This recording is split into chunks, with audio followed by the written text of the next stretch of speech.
మరి మొయినాబాద్లో కేతిరెడ్డిపల్లి గ్రామంలో జరిగినటువంటి స్వప్న గారి యొక్క ఉదంతం ఏదైతే ఉందో మొత్తం రాష్ట్ర వ్యాప్తంగా కూడా తీవ్రమైనటువంటి బాధ కలిగించింది మా అందరికి కూడా. మరి ప్రత్యేకించి ఒక ఆడబిడ్డ చదువుకొని లాయర్ అయ్యి ఇవాళ లాయర్ ప్రాక్టీస్ చేసి రేపో మాపో పెళ్లి చేసుకునే వయసులో ఉన్నటువంటి ఆడపిల్లను మరి పర్సనల్ తగాదాలతోని సొంత కుటుంబ సభ్యులే మరి ఈ విధంగా చేయడం అన్నది నిజంగా ఎవరం కూడా జీర్ణించుకోలేకపోతా ఉన్నాం. పోలీస్ వాళ్ళకి ఎన్నిసార్లు కంప్లైంట్ ఇచ్చినా వాళ్ళు పట్టించుకోకపోవడం అన్నది చాలా దారుణం.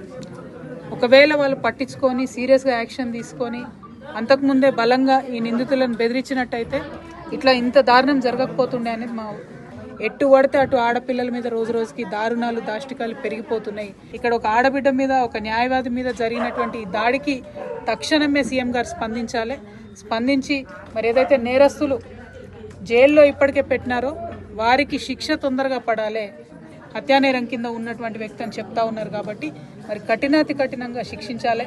ఆడబిడ్డలకు భరోసా ఇవ్వాలని ప్రభుత్వం డిమాండ్ చేస్తుంది.